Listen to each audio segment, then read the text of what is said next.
이번 한 주간은 우리가 주님의 십자가의 고난을 생각하며 보내는 고난 주간입니다. 십자가를 묵상하고 또 십자가에 달리신 예수 그리스도를 깊이 묵상하며 그 은혜에 감사하며 보내는 주간이 바로 이 고난 주간인데요. 또 이제 오늘은 우리가 예수님께서 달력상 금요일에 십자가에 못 박혀 죽으셨는데 또 그날을 기념해서 지키는 정사일입니다. 잘 아시는 것처럼 이 정사예배에서 정자는 못정자죠. 그리고 사자는 죽을 사자를 사용합니다. 그러니까 주님이 십자가에 못 박히신 것을 기억하고 또 그 은혜에 감사함으로 드리는 예배가 정사예배입니다. 아시듯이 우리 주님은 다른 이유 없이 그냥 우리들을 위해서 저와 여러분들의 죄를 사해 주시기 위해서 십자가의 죽음을 당하셨습니다. 아무 죄가 없으셨지만 또 천군 천사들을 다 동원해서 십자가의 고통을 면할 수 있었지만 당신이 짊어지는 그 십자가 길만이 우리 인류가 지닌 죄의 문제를 대속할 수 있는 유일한 해결책이었기 때문에 묵묵히 고난의 십자가를 홀로 짊어지셨습니다. 예수님의 이 고난의 십자가가 있었기 때문에 우리에게 영원한 생명이 주어졌고, 예수님의 이 십자가가 있었기 때문에 더 나아가 부활의 영광스러운 아침을 기대할 수 있는 간절한 소망이 우리 가운데 주어지게 된 것입니다. 오늘 우리가 함께 읽은 이 본문 말씀에서는 우리를 위해서 십자가를 짊어지심으로 우리에게 영원한 생명을 허락하여 주실 예수 그리스도의 모습이 나타나고 있습니다. 근데 이제 우리의 구원자로 오실 메시아의 모습은 외형적으로 볼 때 너무나도 볼품없고 또 너무나도 초라하기 짝이 없는 모습이었습니다. 그분의 행색만 보면 저 사람이 과연 구원자라고 말할 수 있을까? 너무 보잘것없고 초라했기 때문에 사람들은 예수님을 믿지 않았습니다. 즉 어떻게 십자가 저 나무에 달려 죽은 자가 우리의 구원자가 될 수 있느냐? 자기도 구원하지 못해서 저렇게 비참한 죽음을 당하는 사람이 어떻게 우리의 인류를 살릴 수 있겠느냐? 네가 진짜 하나님의 아들이라면 네가 달려있는 그 십자가에서 내려와서 네 스스로를 먼저 한번 구원해봐라. 나사렛 이 총구석에서 선한 것이 날 수 있겠느냐? 저 사람은 우리가 아는 목수 요셉의 아들 아니냐? 목수의 아들이 어떻게 우리를 구원하는 구원자라고 할 수 있겠느냐 등등. 사람들은요, 세상적으로 너무 초라하고 볼품없었던 예수님의 겉으로 드러나는 그 모습만 보면서 예수님을 비난하고 조롱하기에 바빴습니다. 예수님을 믿지 않았다라는 거죠. 그렇기 때문에 요한복음 1장 10절 말씀해 보시면 빛이 우리 가운데 찾아오셨지만 사람들이 그를 알아보지 못했고 오히려 그를 비난하였다라는 말씀이 나타나고 있습니다. 오늘 우리가 살펴볼 말씀은 예수님이 오시기 전 700년 전에 메시아로 오실 예수님의 모습에 대해서 너무나도 정확하게 오실 메시아에 대해서 가르쳐주고 있는 말씀인데요, 말씀을 자세히 들여다보면 진짜 이분이 어떻게 우리를 구원할 수 있을까 하는 의구심이 드는 것이 사실일 것입니다. 너무나도 초라하고 너무나도 볼품없는 메시아의 모습이 오늘 본문 가운데 나타나고 있는데 우리 그 내용들을 조금 자세하게 한번 살펴보면 좋겠다 싶습니다. 먼저 1절, 2절 말씀, 오늘 본문 1절과 2절 말씀 우리 같이 한번 읽어보도록 하겠습니다. 같이 읽겠습니다. 우리가 전한 것을 누가 믿었느냐? 여호와의 팔이 누구에게 나타났느냐? 그는 주 앞에서 자라나기를 연한 순 같고 마른 땅에서 나온 뿌리 같아서 고운 모양도 없고 풍채도 없은즉 우리가 보기에 흠모할 만한 아름다운 것이 없도다. 아멘. 자, 먼저 이제 1절 첫 부분에 보시면 우리가 전한 것을 누가 믿었느냐라는 표현이 나타납니다. 이 말씀은 말 그대로 구원자로 이 땅에 오실 예수님의 모습이 너무나도 초라한 모습이기 때문에 사람들이 그분의 모습만 보고서 아무도 그를 믿으려고 하지 않을 것이다, 이런 말씀입니다. 또 2절도 보십시오. 세상의 구원자로 오시는 그분은 아주 강하고 막강한 힘을 가지고 있는 분이 아니라 연한 순과 같고 연한 새싹과 같다라는 겁니다. 새싹, 바람만 불면 날아갈 수 있는 연한 새싹과 같고 또 마른 뿌리와 같다라고 말씀합니다. 연한 순과 같고 마른 뿌리와 같은 그의 모습을 보니까 남을 구원하기는커녕 자기조차도 구원할 수 없는 너무나도 연약한 모습이었다라는 것이죠. 그것뿐만이 아닙니다. 예수님에게서는 인간적인 그 어떤 매력도 찾아볼 수가 없는 것을 보게 됩니다. 예수님에게는요, 고운 모양도 없었고 풍채도 없었고 흠모할 만한 그 어떤 매력도 느껴지지 않았다라는 겁니다. 만약 우리가 지금 이 이사야서에 나타나고 있는 메시아에 대한 예언을 가지고 예수님을 실제로 보게 된다라고 한다면, 아니 이 땅에 오신 예수님을 우리가 실제로 그 모습만 봤다라고 한다면 그 모습만 보고서 실망을 했을 가능성이 굉장히 크다라고 할 수 있습니다. 거기에 대해서 이제 그분은 배경도 좋지 않았습니다. 예수님 집안이 무슨 일을 하는 집안이었죠? 그렇죠, 목수. 예수님은 목수의 아들로 태어나셔서 목수 일을 하셨습니다. 학벌도 전혀 없었습니다. 정치적인 기반이나 또 그분을 밀어줄 수 있는 가문의 배경도 전혀 없었습니다. 외모조차도 잘생기지 못했고 추남형이었습니다. 죄송하지만 요즘식으로 예수님의 모습을 표현하면 흙수저에다가 내세울 것 없는 패배자, 루저의 모습이었다 해도 틀리지 않는 모습입니다. 솔직히 왜 하나님께서 세상을 구원하러 보내실 하나님의 아들을 왜 이런 낮고 흠모할 만한 것도 전혀 없는, 말 그대로 볼품없는 모습으로 이 땅에 보냈었을까? 그런 의구심이 드는 것도 사실입니다. 기왕이면 그렇지 않겠습니까? 가문도 출중하고 키도 크고 인물도 잘생기면 못생긴 것보다는 훨씬 더 유리하게 복음을 전할 수 있지 않겠습니까?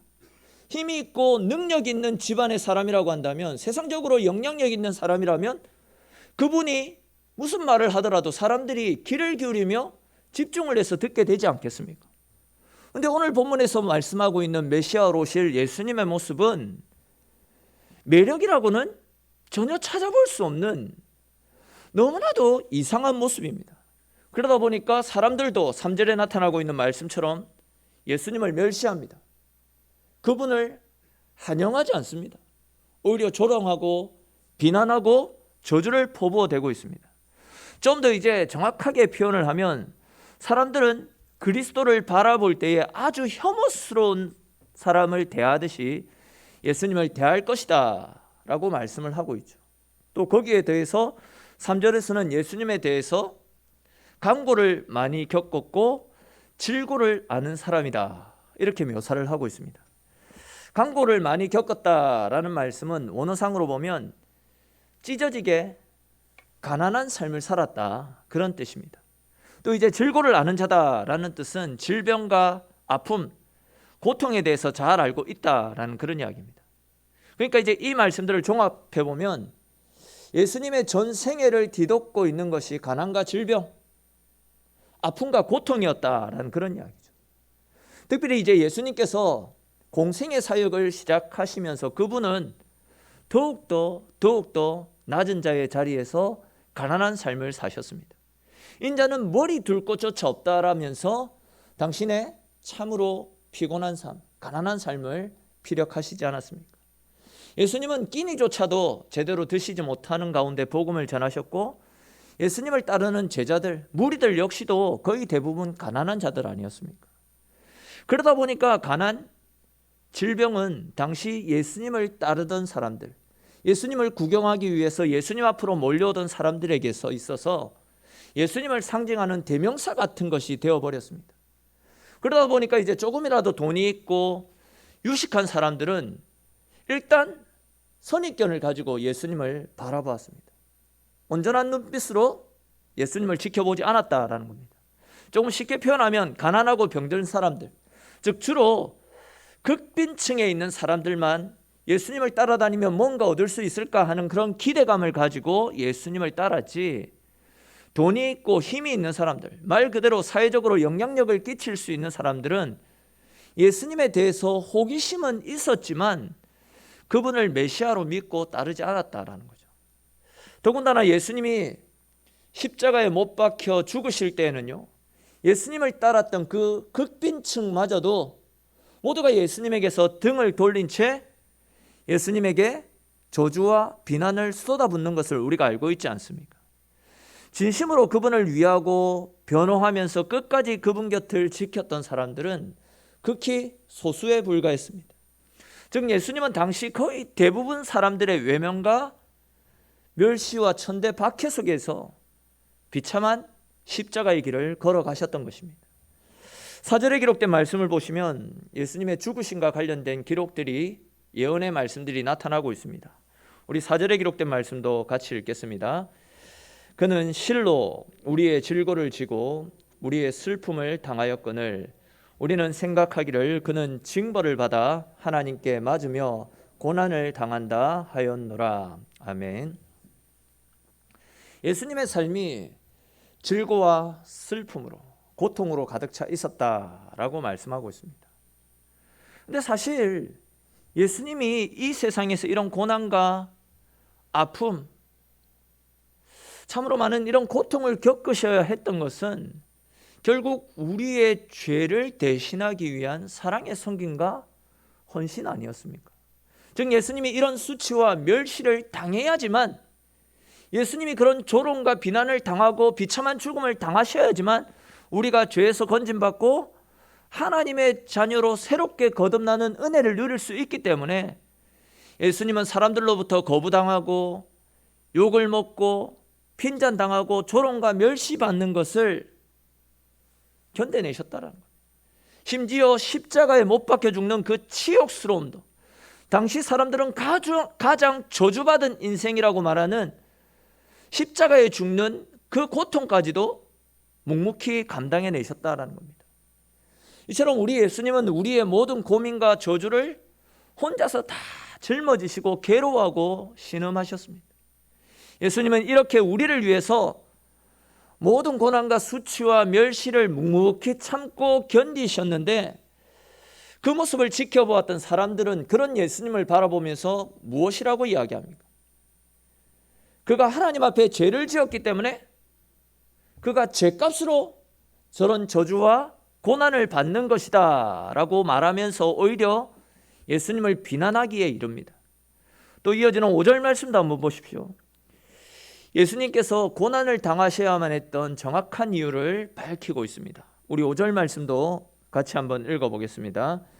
그가 찔림은 우리의 허물 때문이요 그가 상함은 우리의 죄악 때문이라. 그가 징계를 받음으로 우리는 평화를 누리고 그가 채찍에 맞음으로 우리는 나음을 받았도다. 아멘. 너무 잘 아는 말씀이죠. 이 말씀에서 예수님께서 찔림은 우리의 허물 때문이고 그가 상함은 우리의 죄악 때문이다 라고 말씀하고 있습니다. 우리 이 부분을, 우리라는 표현을 자기 이름을 넣어서, 아니면 나를 넣어서, 우리 자기 이름을 넣어서 우리 5절 말씀 다시 한번 읽어봅시다. 우리 53장 5절 우리라는 표현 대신에 자기 이름을 넣어서 같이 한번 읽어보겠습니다. 그가 찔림은 제진이의 허물 때문이요 그가 상함은 제진이의 죄악 때문이라. 그가 징계를 받음으로 제진이는 평화를 누리고 그가 채찍에 맞음으로 제진이는 나음을 받았도다. 아멘. 예수님이 내 때문에 고난을 당하셨고 내 때문에 이런 멸시와 천대와 박해를 당하셨다라고 이야기합니다. 조금 다른 관점에서 말씀을 드리면 아무 죄가 없으신 거룩하고 순결 그 자체이신 흠이 없으신 우리 예수님께서 나 때문에 나를 살리기 위해서 그분은 죄를 짓지도 않았는데도 불구하고 누명을 받고 심판을 받아 십자가에서 죽으셨다라고 말씀하고 있습니다. 근데 여러분, 우리가 아무 죄도 없는데 누명을 쓰고 이런 비난과 조롱을 받는다라고 한번 생각해 보십시오. 난 아무 죄를 지은 것이 없는데 누군가가 나를 비난하고 모함하면서 나를 죄인으로 만들어 버린 겁니다. 그때 내 기분이 어떨 것 같습니까? 너무나도 억울하고 비통해서 견딜 수가 없을 것입니다. 이런 관점에서 생각해 볼 때 진짜 예수님의 죽으심은 너무나도 억울하고 너무나도 비참한 죽음처럼 보일 수도 있습니다. 예수님은 자기가 짓지도 않은 모든 죄의 누명을 다 뒤집어 쓴 채 유죄 판결을 받지 않았습니까? 사람들은 예수님을 거짓말쟁이요, 군중을 선동하는 자요, 거짓 선지자요, 이스라엘의 반역자라고 말하면서 욕이란 욕은 다 퍼붓고 고통이라는 고통은 다 퍼붓고 십자가 위에서 그분을 처형했습니다. 그때 예수님의 상한 마음은요, 어떻게 말로 표현할 수 없을 것입니다.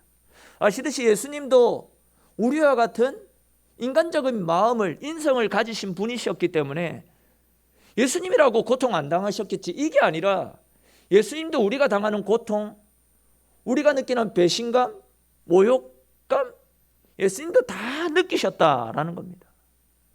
근데 오늘 본문 5절에서는 이런 상황에 대해서 뭐라고 말씀하고 있습니까? 그렇게 예수님께서 억울한 누명을 쓴 채 채찍에 맞아서 그분의 살이 터지고 피가 쏟아져 나올 때마다 우리 마음의 상처가 치료되어지고 또 우리가 가지고 있는 죄의 무거운 짐들이 주의 은혜 가운데서 다 해결되어진다라고 말씀을 하고 있지 않습니까? 또한 그분이 우리 때문에 십자가에 달려 죽으셨을 때에 하나님께서는 우리가 지니고 있는 모든 죄를 다 용서하시고 우리를 의롭고 흠이 없는 하나님의 백성으로 새롭게 삼아주시겠다라고 분명히 약속해 주셨습니다. 즉 그분의 죽음은요, 우리가 지니고 있는 모든 죄를 다 짊어지고 우리를 거룩하게 만들기 위해서 하나님 앞으로 나아가는 거룩한 죽음이었다라고 말씀드릴 수 있습니다. 뿐만 아니라 6절에 기록된 말씀도 한번 보십시오. 우리 6절 말씀 같이 한번 읽어보겠습니다. 우리는 다 양 같아서 그릇 행하여 각기 제 길로 갔거늘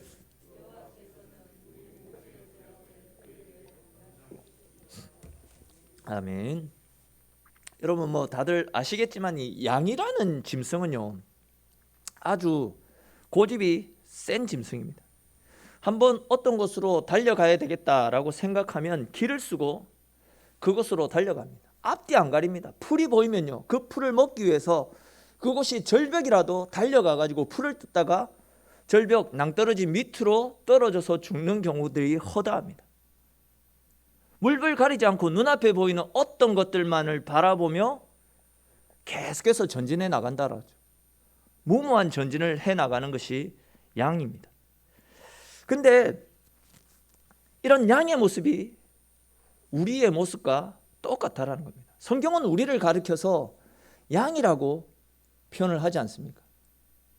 양이라는 표현이 좋은 면도 많이 있지만 그만큼 우리가 양과 같이 눈앞에 보이는 어떤 것들에 빠져가지고 말씀의 통제를 받지 않고 그냥 무작정 달려가는 우리의 인생을 표현할 때도 양과 같은 존재라고 표현을 하기도 합니다. 그러니까 우리 역시도 하나님을 거부하고 자기 욕심만을 쫓아 살아가는 경우들이 많이 있습니다. 아무리 거기에 낭떠러지와 무서운 멸망이 기다리고 있다라고 해도 내 욕심이 그런 욕망들을 헤쳐나갑니다. 내 욕심에 눈이 멀어서 하나님의 말씀의 통제를 받지 않고 눈앞에 보이는 이익만을 쫓아서 살아갑니다. 즉 하나님을 떠나서 돈을 쫓아 살아가고 세상 부귀 영화, 육신의 안위와 정욕, 쾌락만을 쫓아 살아갑니다. 그렇게 살면 결국은 너희가 추구하는 세상의 거짓된 우상과 더불어 지옥의 불꽃 속으로 떨어질 것이다. 너희가 살 길은 하나님 말씀을 듣고 말씀을 따라 하나님께로 피하는 것, 그것이 너희가 사는 길이다 라고 하나님이 아무리 말씀하셔도 하나님의 말씀에 귀를 기울이지 않습니다. 그냥 당장 눈앞에 보이는 금은 보화가 좋아가지고 당장 내 몸이 편하고 당장 내가 배불리 먹고 마시면서 내 통장에 잔고가 쌓이는 일, 우리 스스로 뭔가를 할 수 있는 그런 일들을 쫓아서 물불 가리지 않고 살아갑니다. 결국 그 길은 죽음을 향해 달려가는 길 아닙니까? 근데 이제 오늘 말씀해 보시면 하나님께서는 이런 연약한 우리를 위해서, 즉 말씀의 통제를 받지 않고 내 멋대로 살아가려고 하는 우리들을 위해서 우리들이 가지고 있는 그 모든 죄들을 전부 예수님에게 전가시키셨다라고 말씀합니다. 우리의 모든 죄를 예수님께 다 맡기셨다, 이렇게 말씀을 하고 있습니다. 조금 다른 관점에서 말씀드리면 주님께서는 나를 죄에서 구원하시고 영원한 멸망으로부터 구원해 주시기 위해서 십자가의 모진 고통을 당신이 친히 담당해 주셨다라는 이야기입니다.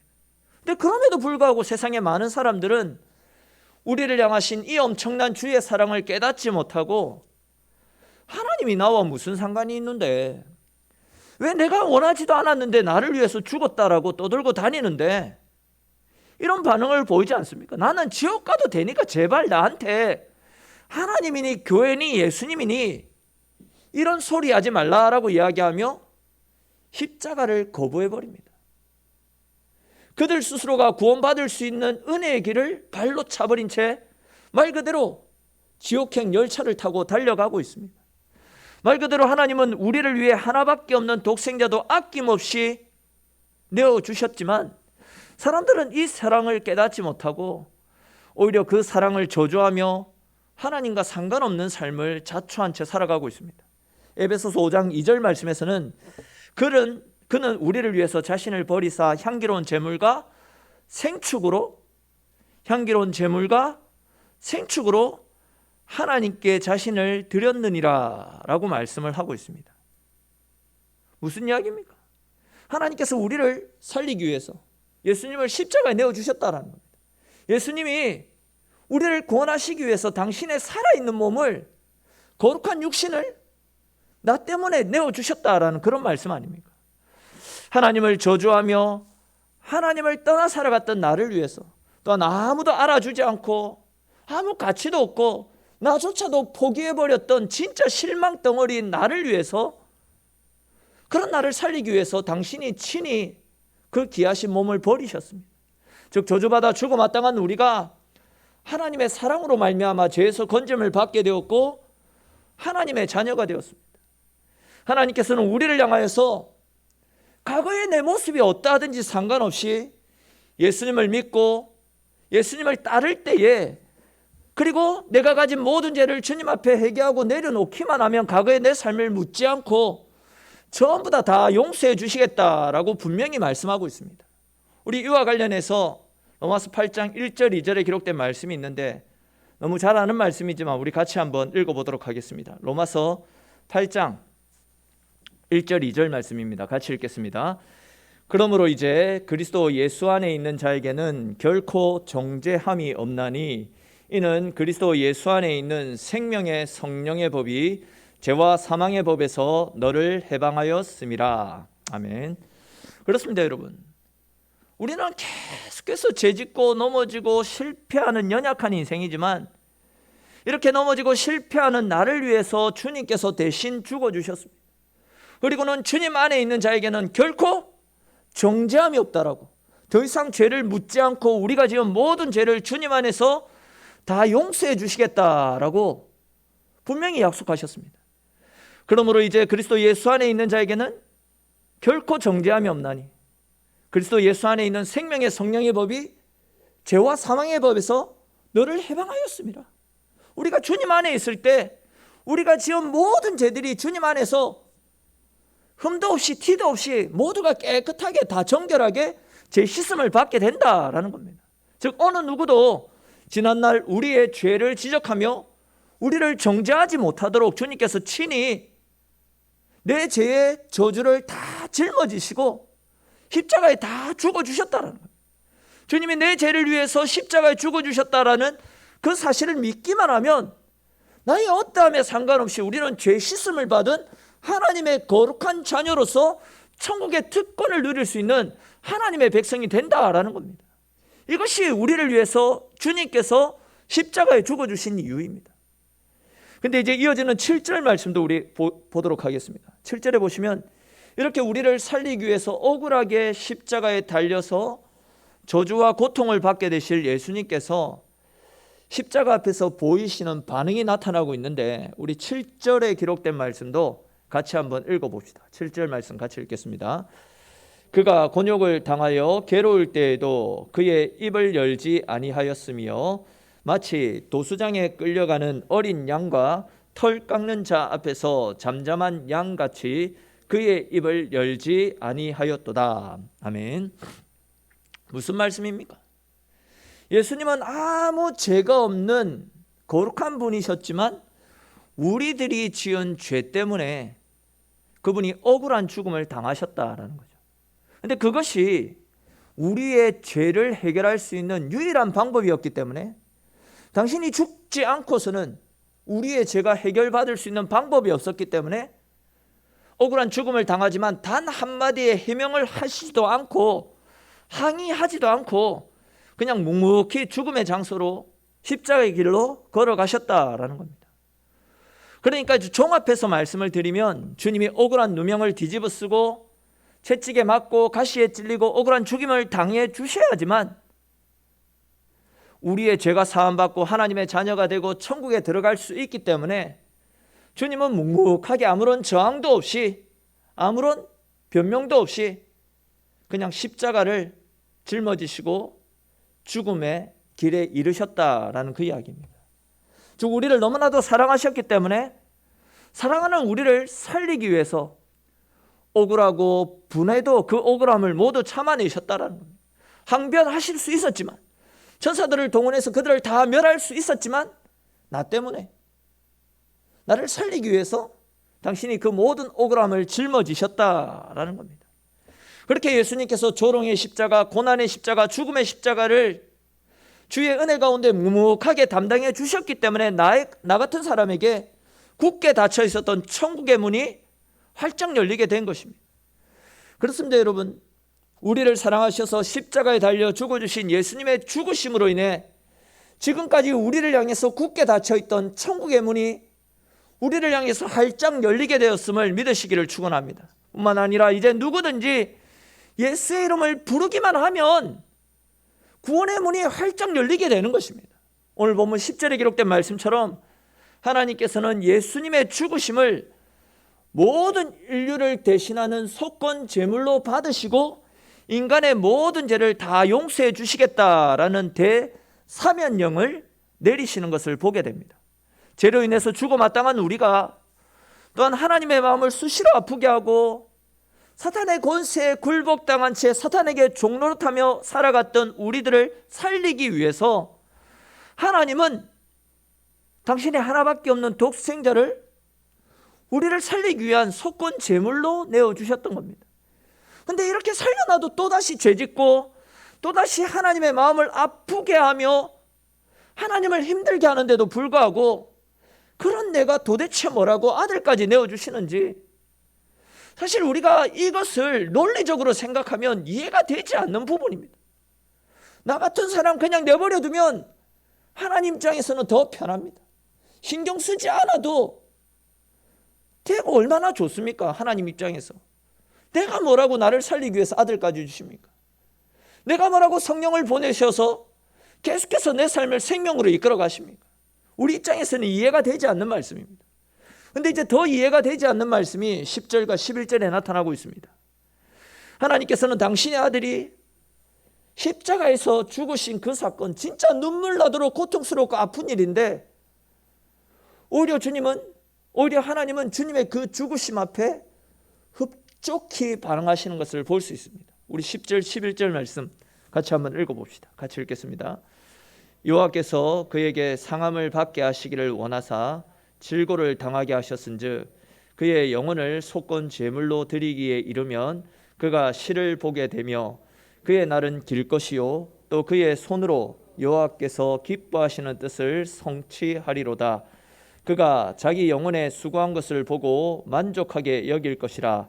나의 의로운 종이 자기 지식으로 많은 사람을 의롭게 하며 또 그들의 죄악을 친히 담당하리로다. 아멘. 이 말씀이 굉장히 좀 복잡하게 느껴질 수 있는데 이 말씀을 좀 쉽게 이해하기 위해서는 우리 산모가 아이를 출산할 때의 상황을 생각해 보시면 좀 더 쉽게 이해가 되지 않겠나 생각됩니다. 산모는 출산을 할 때 굉장히 큰 고통을 느끼지 않습니까? 근데 이제 아이를 다 낳고 난 이후에, 즉 그 수고를 다 한 후에는요, 자기 옆에서 새로운 생명이 태어나서 자기를 바라보며 빵긋 웃는 그 모습을 보면 산모는 자기가 아이를 출산할 때 가졌던 그 고통들을 아이의 웃음 때문에, 아이의 숨소리 때문에 단번에 다 잊어버리고 너무나도 행복하고 너무나도 좋다라고 합니다. 마찬가지로 우리 주님께서 십자가에서 당하셨던 그 고통은요, 진짜 말로 표현할 수 없는 정신적 고통이었고 최고의 육체적 고통이었습니다. 몸속에 있는 피가, 몸속에 있는 진액들이 한 방울도 남김없이 다 쏟아지는 동안 얼마나 고통스럽고 얼마나 아프셨겠습니까? 하지만 예수님은요, 당신이 당하시는 그 고통으로 인해서 당신을 믿고 따르는 모든 죄인들의 손과 발목에서 죄의 쇠사슬이 풀려지는 것과 또한 우리들이 하나님의 자녀로서 새롭게 거듭나는 것을 보시고는 당신이 십자가에서 받으셨던 모든 고통, 모든 멸시들은 곧바로 다 잊은 채 우리가 새롭게 태어나는 그 일들로 인해서 감사하고 기뻐하며 하나님께 영광을 돌린다라고 말씀하고 있습니다. 우리 즐겨드리는 찬양 중에 너는 내 아들이다 라는 가스펠 찬양 가사가 있지 않습니까? 언제나 변함없이 너는 내 아들이라. 나의 십자가 고통, 해산의 고통으로 내가 너를 낳았느니라 라는 그 가사처럼 우리는 십자가의 고통, 즉 주님의 그 십자가의 고통과 해산의 고통을 통해서 낳아진 하나님께 있어서 너무나도 특별하고 너무나도 존귀한 존재다라는 겁니다. 아무 고통 없이, 아무런 아픔 없이 그냥 콕 찍어서 너는 내 아들이라가 아니라 주님이 그렇게 십자가에서 당하셨던 엄청난 고통과 수고를 통해서, 해산의 고통을 통해서 새롭게 거듭난 사람들이 저와 여러분들이다라는 겁니다. 조금 다른 각도에서 말씀을 드리면, 주의 십자가의 그 고통과 은혜가 없었다라고 한다면 우리의 구원도 없었고 천국의 소망도 없이 그냥 말 그대로 이 세상 가운데 죄만 실컷 짓다가 죄 가운데 빠져 살다가 우리의 죄로 말미암아 결국은 지옥의 불구덩이 속으로 던져져야 되는 것이 우리의 인생이었습니다. 그러나 이런 우리를 불쌍히 여기시고 하나님이 우리를 사랑하셔서 독생자를 내어주셨던 것입니다. 십자가의 그 고통을 통해서 우리를 죄가 없고 흠이 없는 하나님의 아들로 새롭게 태어나도록 주님이 그 십자가의 고통을 통해서 우리를 새롭게 낳으셨다라는 겁니다. 한마디로 주님의 그 고통은요, 나를 살리기 위한 고통이었습니다. 다시 말해서 주님의 그 고통이 있었기 때문에 우리에게 천국이 있었던 것이고, 주의 그 고통이 있었기 때문에 우리에게 영생의 기쁨이 주어진 것입니다. 우리 주님의 무고한 희생, 무고한 사랑을 통해서 우리가 구원을 얻고 사망에서 생명으로, 사탄의 종에서 하나님의 자녀로 우리의 신분이, 우리의 위치가 바뀌게 된 것입니다. 그렇습니다. 여러분, 저와 여러분들은 결코 시시한 존재가 아닙니다. 예수님의 피값으로 산 너무나도 귀하고 너무나도 가치 있는 존재입니다. 예수님의 그 십자가의 고통으로, 해산의 고통으로 새롭게 잉태되어진 하나님 앞에 있어서는 너무나도 귀하고 너무나도 존귀한 존재들 아닙니까? 그러므로 여러분, 이제 우리는 우리의 신분에 걸맞게 십자가를 의지하며 믿음 가운데 주님을 따르는 삶을 살아갈 수 있어야 됩니다. 사랑하는 성도 여러분, 고난의 주간을 보내면서 우리가 진짜 얼마만큼이나 십자가에 달리신 주님의 그 고난을 생각하며 주의 남은 고난에 동참하기 위해서 내 삶을 주님 앞에 드리는 삶을 살고 있습니까? 간절히 바라기는 이번 고난 주간을 시작으로 또한 지난 수요일 저녁 때 살펴봤던 나시린의 그 서약처럼 십자가 앞에서 부끄럽지 않는 삶, 내 삶을 통해서 십자가를 드러내는 삶, 또한 십자가의 정신에 따라서 다른 사람을 섬기고 베풀고 나누는 삶을 결단하고 믿음으로 내 삶을 온전히 주님께 맡기고 주님을 따르는 삶을 살기를 축원합니다. 십자가의 수치, 십자가의 고통은요, 잠깐이지만 그 십자가를 따를 때에 주님이 우리에게 주시는 상급은 영원한 상급입니다. 십자가 끝에 있는 부활의 기쁨은 영원한 기쁨이 되어질 것입니다. 즉 십자가는요, 잠깐 지는 것이지만 십자가 이후의 부활의 삶은요, 영원한 것으로 우리의 삶을 풍성하게 채워주실 것입니다. 이런 믿음을 가지시고 언제나 끝까지 주님 붙잡고 누군가는 알아주지 않더라도 끝까지 믿음으로 주님과 함께 하시는, 주님과 동행하는 삶을 살아가시는 저와 여러분들이 되시기를 축원합니다. 그래야 훗날 부활하신 주님을 만나게 될 때에 주님, 제가 주님 걸어가신 십자가의 길을 믿음으로 걸어왔습니다 라고 자신 있게 당당하게 주님 앞에 고백하시고, 더 나아가서 주님으로부터도 잘하였도다 착하고 충성된 종아, 네가 작은 일에 충성하였으니 내가 많은 것으로 너에게 갚아줄 것이다 라는 하나님의 칭찬을 듣고 하늘 상급으로 기뻐하며 주께 영광 돌릴 수 있는 저와 여러분들의 삶이 될 수 있기를 주님의 이름으로 축원합니다. 우리 오늘 주신 말씀들을 생각하면서 한번 같이 기도드렸으면 좋겠습니다. 오늘 이 말씀은 우리 너무 잘 아는 말씀입니다. 주님께서 우리를 사랑하셨기 때문에 우리를 위한 십자가의 희생 제물이 되어 주셨습니다. 주님께서 죽어주심을 통하여서 우리에게 영생이 값없이 선물로 주어지게 되었습니다. 주님은 나를 위해서 모든 멸시와 고통, 천대 박해를 묵묵히 침묵으로 일관하시며 끝까지 십자가를 짊어지심으로 우리에게 영원한 생명을 주셨습니다. 주의 은혜로 새로운 생명을 얻게 된 하나님의 백성들답게 우리의 남은 여생 역시도 십자가를 따라 주님 걸어가신 남은 고난에 동참하는 것이 우리의 본분이 되어져야 됨에도 불구하고 그런 삶을 살지